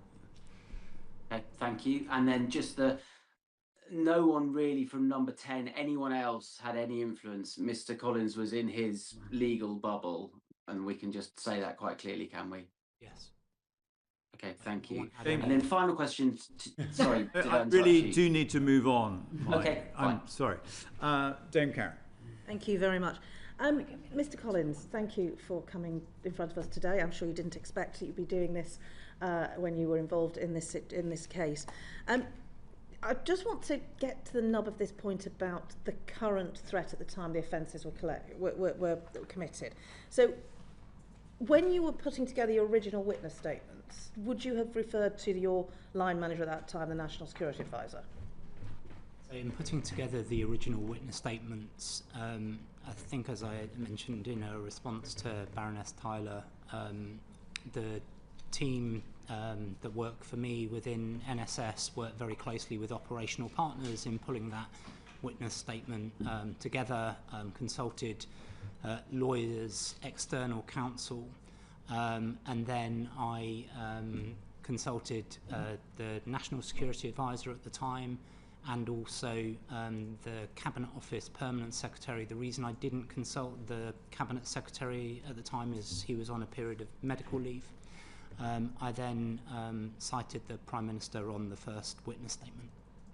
So when the investigators came back to you and said they needed further evidence, did you at that point consult either your current line manager, or did you refer back to previous line managers? So did you talk to the previous National Security Advisor to get more information about what the threat had been at the time? So after I submitted my first witness statement, I think in April 24, a charging decision was made. After that, my legal counsel advised me that I shouldn't share my witness statements, and so in providing responses to the various different requests for more information that came from our perspective from counter-terrorism police, but obviously forwarded on from the CPS, The only people that I consulted with were the small team who'd put together the statements for me and my legal advisors. And you were asked by Counter-Terrorism Police to reflect the current government's policy in your witness statement? Yes. So I see there's a potential issue here, because the National Security Act, I appreciate, deals with a lot of the problems that this case had. And if the NSA was in place, it was in force at the time, we wouldn't be in this situation. But clearly there have been offences committed, and there may be other offences that were committed during the time that before the time the NSA was in force. You've said that you, as a civil servant, will reflect current government policy. So are we in the situation now where if there was any case coming forward that had happened at a time under a previous government, that you would not be able to give the evidence that was needed to demonstrate what the threat was at the time, because you're under an obligation to give the evidence of the current government, or the position of the current government? If I'm able to rewind a little bit, this is a very unique set of circumstances. Operational partners for a long time were frustrated that they weren't able to bring kind of exactly these types of offences to justice because of the difficulty of the Official Secrets Act from 1911. And if you read the provisions in the Act, you'll see that it is kind of inevitably written for a completely different time. They have taken other disruptive action, and so you will have seen the espionage alert that MI5 put out around the activities of Christina Lee. But they didn't feel that was sufficient for the types of threats and activities that they were seeing, and therefore I was asked to support the prosecutions both for the Rousseff case and in this case as well. I took that on. I understood that would be a challenge in both cases. Actually, I was prepared to give evidence in an open court under the Rousseff case as well. I was very thankful that I didn't need to, but I was fully prepared to do so in this case, noting from the outset that it was always going to be a challenge. Yeah, sorry, I think if I've understood your question correctly, then the answer is no. So nothing in current government policy prevents us giving evidence about previous governments, the threats, and my point was that Mr. Collins had said that as a civil servant he was obliged to reflect the policy of the current government. Absolutely understand that is the role of officials. Of the government at the time of the offences, not the current government. But clearly there was a statement in the third witness statement that was taken from an answer to a question in the House of Commons from a current minister, not a previous minister. And I just wonder why the previous minister's statements were not reflected in the same way. I was asked by Counter-Terrorism Police to include language from the current government in my witness statement because I believe they were concerned about the defence trying to demonstrate that there was a difference in policy position, and so we were trying to basically negate that line of attack. So that's where I get confused, because if that's the case, then it means you can never reflect the policy of the government at the time of the offences, because you are using as a matter for the defence the current government's policy, and that's where I get the contradiction comes. So, as I understood it, my evidence, all of my evidence related to the activity at the time between 21 and 23 in delivering that those witness statements. I said I would be in line with the policy of the government of the day. I was then asked for a specific addition, and it is those paragraphs that you're referring to. That was the response to that specific addition that I was asked to from CTP. And you didn't think about taking some of the statements, answers to questions from the ministers who were in place at the time, for instance? So I mean, there's plenty of on the record of government ministers at the time suggesting that China was a threat. There were many statements that had been made by government ministers. If you could use an answer from a current government minister, could you have not used one from a previous government minister? Throughout all my witness statements, I drew from published government documents, namely the Integrated Review and the Integrated Review Refresh, to articulate what government policy was for the Conservative government at the time. Thank you. Gavin. Thank you ever so much. So Chris, when were you first aware of the CPS's repeated requests for evidence? Sorry, when was I first aware that the CPS were making repeated requests for evidence? Well, I knew that there was a ongoing process between Mr. Collins and the CPS. I did not know the detail of that until the 3rd of September. But you knew before the 3rd of September, didn't you? Well, I knew there was a process of you knew additional early in witness. August, didn't you? You knew much earlier than the 3rd of September about the CPS requesting evidence of Mr. Collins, is that correct? Not what the nature of the request was, no. As Cabinet Secretary, it's probably fair to say that you would be in receipt of legal advice on many issues, isn't it? Yes. Yeah, regularly, I imagine. And it's fair to say that really, I mean, when we listened to the evidence of the Director of Public Prosecutions, it was quite clear to him, and it was quite clear, and it was quite also clear to, Mr. Little, that actually where the evidence stood that the case was going to collapse. You'll have probably have had a similar reading from... No, you didn't. No.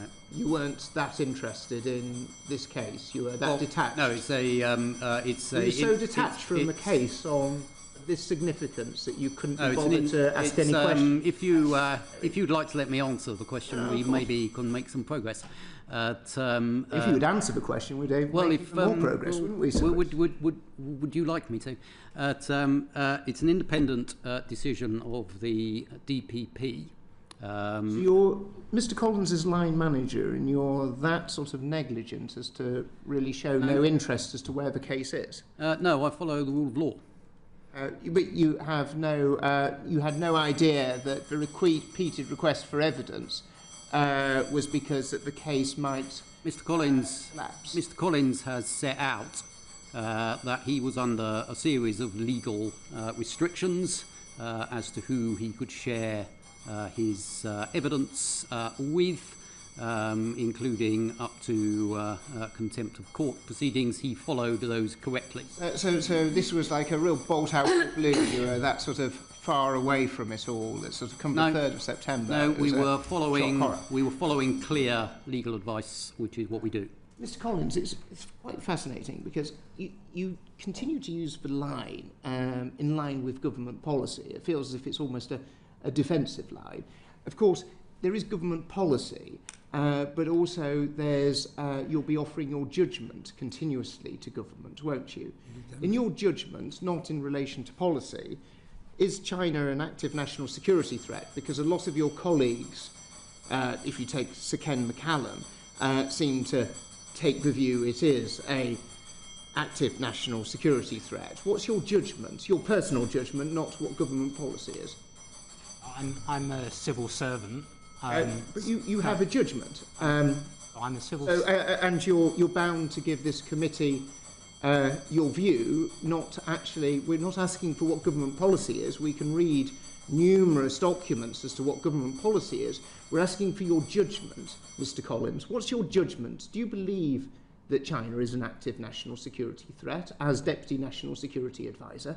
So, as Deputy National Security Advisor, as a civil servant, I see a lot of information, a lot of very concerning information. I see the information that Ken McCallum does, and I see the range of threats that China poses to our national security. So is Sir Ken McCallum wrong? I don't think. Sorry, Sir Chris. I wasn't asking you the question. No, but this is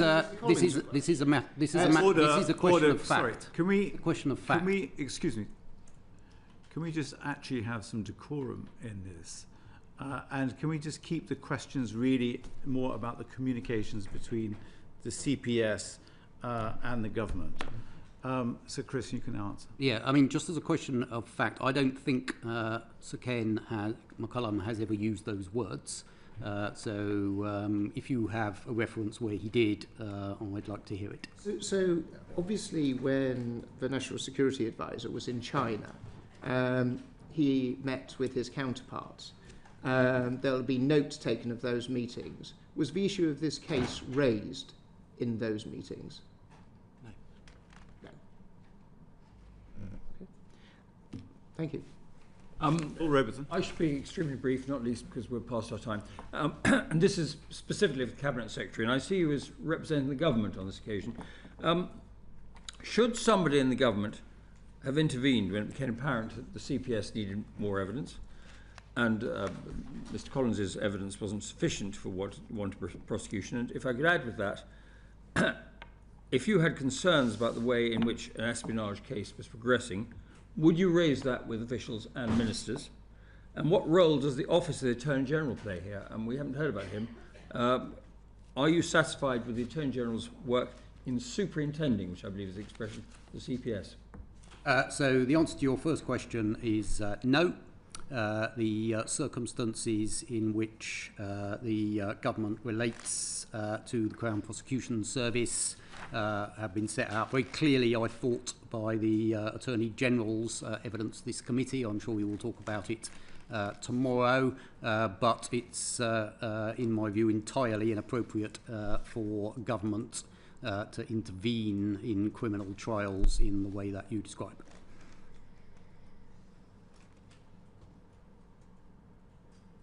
Lord Sedgwick.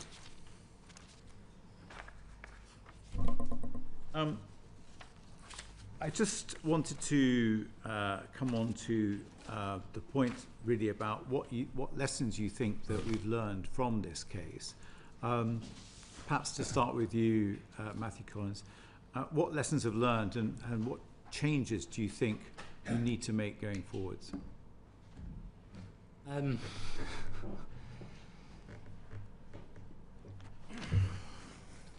The second question is easier than the first. The second question is obvious. The answer to the second question is obviously the National Security Act, which, if it had been in place, I think, as Dame Karen Bradley suggested, we wouldn't be having this conversation. In terms of the lessons, I think a more open discussion directly with CPS earlier would have been helpful. Personally, I was quite clear from the outset of what I would be able to do and would be able to say. I've been consistent, and my team will tell me annoyingly consistent throughout, from autumn 23 until this day. But there was obviously a kind of not miscommunication, but a place where what I was able to say wasn't at the level that the CPS required. And so if we would have been able to have more conversation earlier, I think that may have been the lesson learned. Chris? Yeah, I'd agree with all of that. In particular, around the 1911 Act, it's clearly deeply unsatisfactory that an Act written for a completely different age is not really appropriate for the 21st century. And that therefore the most important lesson was the passing of the new Act. There's a risk that our judicial system could be seen by others, particularly China, in the light of what's happened, as being open to influence. So, Chris? I haven't seen any evidence that our judicial system has in any way been influenced. I think... Sorry? There's a prospect of it. I would say no, for the reasons set out. That we have a very specific set of circumstances around how the wording of a very out-of-date Act of Parliament were used in this particular trial, a problem that Parliament has resolved by the passage of the new Act. So in terms of other governments, whether it's China or anyone else, actions going forward, I would assume they would understand that Parliament has changed the law and that the bar for prosecution in these sorts of cases is now very different from that under the 1911 Act. Remember, you want to come in briefly? Thank you. Between December 21 and February 23, Mr. Collins, would you say that China posed a range of active threats to the UK? Yes. Yes. Anybody having problems with Rousseff and saying that it needed to be that China posed an active threat, we are talking about one angel on top of a pin as opposed to 14 angels on top of a pin. Can I just put one thing to you finally, and that was a report in the Times, just going back to that meeting that took place on the 1st of September that we were discussing a little bit earlier, where it was alleged in the article that the group suggested that the Attorney General should raise their concerns with the CPS.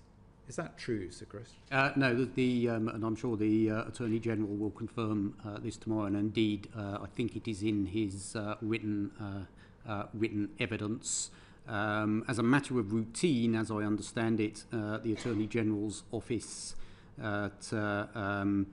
monitors with the CPS the course of important and controversial trials, but they have confirmed they raise no issues of public interest or anything else with the CPS, but I'm sure the Attorney General will confirm that when you speak to him tomorrow.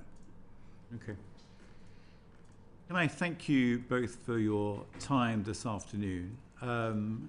It's much appreciated. It's run over as well. That concludes our second panel of this session and of the inquiry. Thank you again.